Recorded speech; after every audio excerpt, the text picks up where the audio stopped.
Bonjour à vous, nous nous retrouvons donc sur cette troisième partie au sujet du livre de Diana Wallstatt, Ecology of the Planted Aquarium, et nous allons parler de l'allélopathie.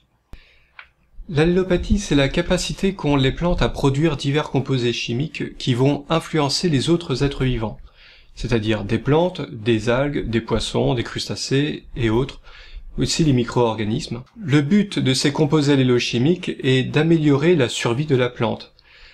A priori, les conséquences sont plutôt négatives contre les autres organismes, puisqu'il s'agit de les supplanter. Mais pas toujours, parfois c'est collaboratif, parfois ça peut aider d'autres organismes vivants. L'allélopathie est connue depuis longtemps, mais les études sérieuses ont commencé seulement il y a 50 ans à peu près.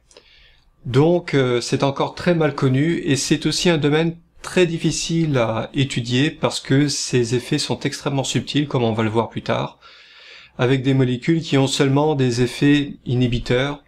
Ce ne sont pas des effets très radicaux, très faciles à observer. Une chose à savoir, c'est que les composés allélopathiques ne sont pas des déchets métaboliques, avec éventuellement des fonctions secondaires intéressantes pour la plante. Ce sont vraiment des composés chimiques qui mobilisent énormément d'énergie, dans le but vraiment de défendre la plante. Donc vous comprendrez qu'une plante qui ne se développe pas bien, qui n'a pas tout ce qu'il lui faut pour grandir, ne pourra pas non plus développer toutes ses armes chimiques contre les autres plantes, les algues, etc. Alors du fait que l'allélopathie est un phénomène mal connu encore et relativement discret, ses conséquences sont difficiles à prévoir, quasi aléatoires, et c'est encore pire dans le cas de l'aquarium, puisque un aquarium c'est un volume qui est très restreint, même un aquarium de plusieurs centaines de litres est un petit espace, et les conséquences des composés allélochimiques y sont décuplées. Si bien que ça peut être parfois assez compliqué de mettre au point un aquarium naturel, car d'un côté on fait tout ce qu'il faut au niveau éclairage, substrat, etc. pour avoir un environnement idéal pour les plantes, et de l'autre côté, vous avez des plantes qui se font une guerre chimique sans pitié et qui parviennent à s'entretuer. Donc de temps en temps, vous aurez des plantes qui vont dépérir dans votre aquarium sans aucune autre explication possible. Alors évidemment, on peut jamais être complètement sûr que ce soit lié à un phénomène allélopathique, mais pensez-y. Si parmi toutes les plantes que vous avez disposées dans votre aquarium, vous en avez une ou deux qui ne peuvent pas se développer alors que les conditions devraient être correctes pour elles, c'est peut-être du fait qu'elles sont l'objet d'une attaque allélopathique de la part des autres plantes. Les plantes aquatiques disposent de tout un arsenal chimique qui leur permet de faire face à diverses menaces, que ce soit d'autres plantes, des algues, des herbivores comme les poissons ou encore des bactéries. Pour pouvoir fabriquer ces composés plus ou moins complexes, on va trouver bien sûr à la base des composés plus simples. Et parmi ceux-là, on va tout particulièrement trouver les phénols. Alors, pourquoi les phénols en particulier? Tout simplement parce que chez les végétaux terrestres, les phénols permettent la production de lignine. La lignine est une molécule qui permet d'apporter à la plante de la rigidité, de la tenue, ce qui permet aux plantes de se dresser et d'aller chercher donc la lumière. Par exemple, dans une branche d'arbre, vous avez beaucoup de lignine. C'est pour cette raison que cette branche est rigide et résistante. Vous aurez cependant remarqué que chez les vraies plantes aquatiques, comme une Ceratophyllum par exemple, quand vous la sortez de l'eau, elle est toute molle, elle n'a aucune tenue, tout simplement parce qu'elle n'a pas de lignine. La lignine ne lui sert à rien puisqu'elle est portée par l'eau. Alors c'est très intéressant pour la plante parce que du coup les phénols ne servent plus à fabriquer de la lignine, mais à fabriquer des composés allélopathiques. Il se trouve que plus la plante va contenir de phénol dans ses tissus, moins il sera possible de la manger.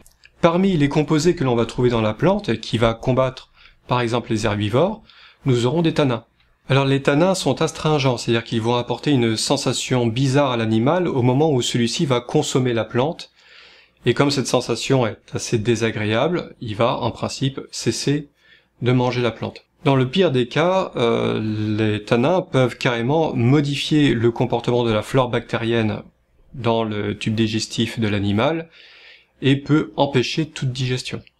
Alors bien sûr, certains de ces composés allélochimiques doivent être dans la plante pour être efficaces, mais d'autres doivent être émis hors de la plante. Nous avons trois modes d'émission Donc, le premier par le feuillage, tout simplement, par les tissus donc, qui se trouvent exposés directement à l'eau. La plante va diffuser des composés directement dans l'eau.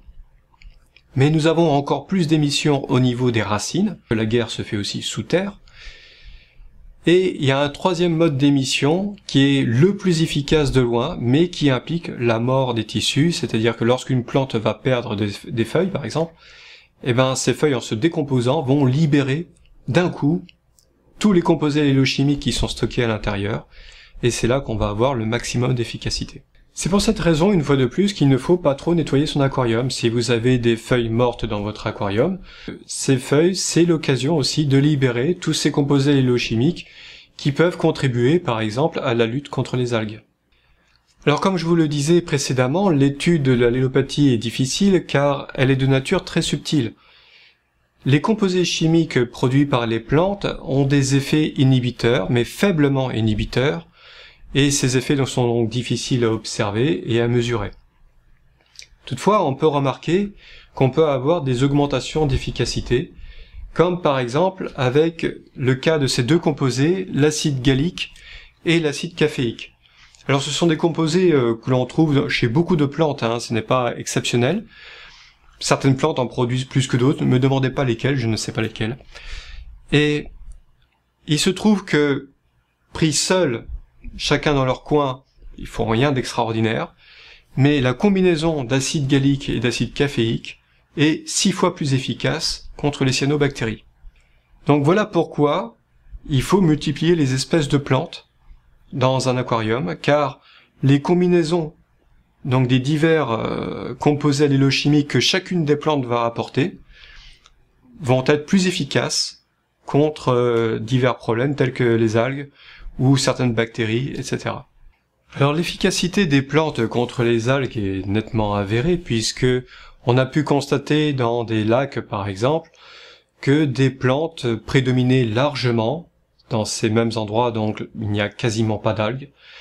Alors évidemment, il y a tout un tas d'explications. Lorsque les plantes peuvent prendre la place et dominer pour ce qui est de l'exploitation de la lumière et des nutriments, eh bien les algues sont dominées et il n'y a pas de problème, elles vont être en retrait. Mais ce n'est pas la seule explication. On a pu détecter donc divers composés allélochimiques capables d'inhiber les algues.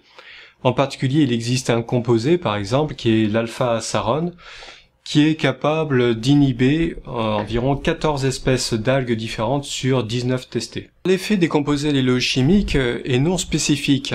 Le plus souvent, ils peuvent toucher les plantes, les algues, mais aussi les bactéries, des invertébrés. Alors, par exemple, nous avons le cas de la Nymphea tuberosa, qui montre d'une activité antibactérienne soutenue avec des composés comme l'acide tannique, l'acide gallique ou le galate d'éthyle, ainsi que de nombreux autres phénols. Donc elle va être capable de contrôler la population bactérienne dans son voisinage. Vous avez aussi des plantes comme l'élodée ou la myriophyllum qui sont capables de tenir les daphnies à distance. Voilà, alors je ne sais pas pourquoi les daphnies en particulier, mais en tout cas, elles peuvent les empêcher d'approcher. La Myrphyllum spicatum, par exemple, peut avoir un effet inhibiteur sur les moucherons et les larves de moustiques. Un point intéressant concerne les escargots que nous trouvons souvent dans nos aquariums. On les accuse souvent de manger les plantes, ce qui est rarement vrai, puisque la plupart de ces escargots craignent l'acide férulique qui se trouve dans les tissus vivants, donc ils ne mangent pas les tissus vivants. Par contre, dès que ces tissus meurent et relâchent leurs composés allélochimiques, il n'y a plus d'acide férulique dans les tissus, et les escargots vont manger effectivement les feuilles mortes, les tissus en décomposition. Alors le gros problème d'une plante, c'est l'accès à la lumière. C'est absolument essentiel, sans ça, elle ne peut pas se développer. Donc, son gros problème est de réussir à atteindre la lumière, d'y accéder, avant les autres. C'est pour ça que les plantes produisent beaucoup de composés inhibiteurs dans le but tout simplement de ralentir la croissance des autres plantes. Il n'est pas forcément nécessaire de les tuer, il s'agit simplement de prendre de l'avance par exemple. Il existe deux voies pour toucher les autres plantes. Il y a la voie par le substrat, c'est-à-dire par les racines, et la voie aquatique. Alors par les racines par exemple nous avons l'Eleocharis coloradensis, qui a la capacité donc à émettre des composés lélochimiques par ses racines et à induire chez d'autres plantes donc de forts effets inhibiteurs pouvant aller jusqu'à de la chlorose.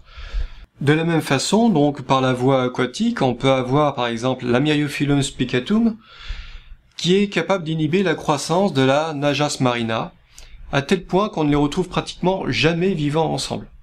Ce n'est pas possible, ces deux plantes ne peuvent pas se souffrir. En revanche, les autres plantes vivantes au contact de la Myriophyllum spicatum ne semblent pas souffrir des composés lélochimiques émis par cette plante. Nous avons un cas analogue avec l'Hydria verticillata qui s'attaque à des Ceratophyllum, Demersum et Muricatum, et la première donc est capable d'éliminer les Ceratophyllum en environ 70 jours, selon les expériences qui ont été menées. Alors quand il s'agit d'éliminer, c'est éliminer totalement. Alors ça prend son temps, mais ils y arrivent. Il a été constaté que les plantes peuvent combattre les infections comme nous le faisons, c'est-à-dire que dès qu'un corps étranger va s'introduire dans les tissus, comme des bactéries ou un myxomycète, eh bien la plante va fabriquer des composés lélochimiques pour lutter contre cette infection, pour essayer donc d'augmenter la toxicité de ces tissus contre cet organisme étranger. On trouve aussi des phénomènes nettement plus étranges, comme par exemple des inhibitions intra-espèces, c'est-à-dire que ce sont des plantes qui vont inhiber d'autres membres de leur propre espèce. Ça peut sembler bizarre, mais c'est tout à fait logique quand on y pense. C'est par exemple souvent le cas des plantes les plus anciennes, qui vont être capables de fabriquer donc certains composés allélochimiques contre des plantes plus jeunes qui, elles, n'en sont pas capables. Et ces plantes plus jeunes donc vont être inhibées, voire tout à fait éliminées. Alors pourquoi? Tout simplement pour garder la place pour la plante la plus ancienne qui est là, qui est en bonne forme et qui occupe bien la place. Donc il ne sert à rien d'apporter de la concurrence supplémentaire donc par la même espèce parce que ça risquerait de nuire à la survie de cette espèce plutôt que de l'encourager. Et c'est seulement quand cette plante est trop vieille, soit qu'elle est attaquée par exemple par un parasite ou qu'elle finit donc par dépérir, eh bien, ces composés inhibiteurs ne peuvent plus être produits, et à ce moment-là, les jeunes plants pourront prendre la place de l'ancien représentant. Si les plantes pratiquent la guerre allélopathique, elles ne sont pas les seules, les algues aussi le font. Et elles s'y prennent très bien, elles sont même globalement plus efficaces que les plantes. Un exemple pratique, c'est un chercheur qui a pris l'habitude d'utiliser la Phytophthora pour lutter contre les algues vertes qui se développent constamment contre le verre des aquariums expérimentaux. Et il se trouve que la Phytophthora est ni plus ni moins une sorte de cladophora. Alors la cladophora, vous la connaissez, ce sont ces fameuses boules vertes poilues là que l'on vend dans les magasins aquariophiles, qui sont souvent présentées comme des boules antinitrate. Bon, ça reste à prouver. Mais en fait, c'est une algue qui a curieusement un effet anti-algue, du moins certaines cladophoras, faut faire attention, il en existe beaucoup. Alors je ne peux pas vous dire si les cladophoras vendus en magasin aquariophile ont cette capacité, mais en tout cas, certaines cladophoras, effectivement, ont la capacité de lutter contre les algues vertes qui se développent sur les verres d'aquarium. Bien sûr, les algues n'attaquent pas forcément d'autres algues, ils vont aussi s'attaquer aux plantes, et souvent de manière très sévère, elles sont tout à fait capables d'éliminer des plantes, littéralement. C'est même pire que ça encore, les effets peuvent être extrêmement toxiques. Vous n'êtes peut-être pas sans savoir que dans le cas où un étang, par exemple, est envahi de cyanobactéries, on a souvent associé à ce phénomène une interdiction de baignade, car l'eau est carrément toxique. Faites attention, si vous avez un chien, par exemple, qui aime bien nager et que vous avez une étendue d'eau comme ça envahie par les cyanobactéries, ne laissez surtout pas votre chien se baigner à ce moment-là, car il risquerait d'en mourir. Pour revenir à un sujet plus aquariophile, vous avez tous eu probablement des algues vertes qui se développent sur le verre de vos aquariums. Le plus souvent, ces algues sont inoffensives, mais il faut faire très attention car on ne sait jamais précisément à quelle espèce on a affaire, et il peut arriver que certaines espèces relâchent des composés toxiques au moment où on les gratte pour les nettoyer. Si vous laissez cette couche verte se développer et s'épaissir, le jour où vous allez le nettoyer, vous allez libérer dans l'eau énormément de composés toxiques, et certains poissons peuvent en mourir. Donc nettoyez bien régulièrement, n'attendez pas que votre verre se recouvre, car on ne sait jamais, si vous n'avez pas de chance, ça peut causer de graves dégâts. L'allélopathie, effectivement, peut mener à des situations tout à fait étranges, tout à fait contradictoires, comme par exemple un aquarium dans lequel vous avez du nitrate, du phosphate, tout ce qu'il faut pour que les algues explosent, et pourtant, il n'y a pas d'algues, ou très peu. Tout simplement parce que les plantes se sont déjà bien développées, elles sont bien efficaces, elles ont bien saturé l'eau de tout un tas de composés allélopathiques divers qui vont empêcher les algues de se développer. Alors dans le cas où vous auriez une plante qui semble dépérir alors que les autres vont bien, il n'est pas impossible que cette plante fasse l'objet d'une attaque par les racines. Alors à ce moment-là, il y a une petite astuce que vous pouvez tenter, alors je vous garantis pas que ça marche, évidemment, c'est à essayer, c'est d'isoler la plante des autres plantes, tout simplement en la plantant dans son propre pot. C'est-à-dire elle a sa propre terre qui n'est pas partagée par les autres plantes. Et grâce à ce système, eh bien la plante a une chance de survivre avec les autres plantes sans être attaquée par les racines. Gardez bien en tête que si l'effet allélopathique des plantes est subtil et se joue plutôt sur le long terme, les effets allélopathiques des algues et des cyanobactéries par contre est beaucoup plus violent, beaucoup plus toxique. Et que si des algues commencent à envahir les plantes, si vous ne trouvez pas de méthode vraiment efficace pour lutter contre les algues, le dernier recours c'est tout simplement de les empêcher de se répandre. Plus il y en aura, plus il sera difficile de les arrêter. Et plus elles risqueront d'empêcher les plantes de se défendre contre elles. À savoir aussi que les changements d'eau peuvent éviter la prolifération des algues, non pas tellement en retirant le nitrate ou le phosphate, mais en retirant tout simplement les principes allélopathiques émis par les algues, qui vont empêcher les plantes de pousser. Donc assainir l'eau de cette façon peut aider les plantes. Ce chapitre sur l'allélopathie doit vous faire prendre conscience que les questions d'éclairage, de substrat, de nutriments, etc. ne sont pas les seuls paramètres qui interviennent dans un aquarium. L'allélopathie, c'est aussi ce qui va décider de qui va vivre, qui va mourir. Et malheureusement, on n'a pas vraiment de contrôle là-dessus, car les connaissances sont encore extrêmement faibles à ce sujet. Et puis de toute façon, même si vous le savez, vous ne pourrez pas forcer certaines plantes à vivre dans de bonnes conditions si elles sont en compagnie de plantes qui leur veulent du mal. Donc ça, c'est à l'expérience que ça va marcher. Avec un petit peu de chance, vous allez peut-être pouvoir dégager des assemblages de plantes qui vont plus ou moins bien marcher, ou qui au contraire ne vont pas marcher du tout. C'est le temps qui vous dira ça. Si vous optez donc pour la méthode proposée par Diana Wallstatt, il faut bien comprendre que vous n'avez plus le contrôle de tout. Il faut accepter le lâcher-prise et de laisser les plantes vivre leur vie en fonction des circonstances et des possibilités. Voilà, cette troisième partie sur l'allélopathie est terminée. Nous allons bientôt nous retrouver, je l'espère dans une semaine, sur la quatrième partie au sujet des bactéries. Sur ce, portez-vous bien, occupez-vous bien de vos poissons, et à bientôt.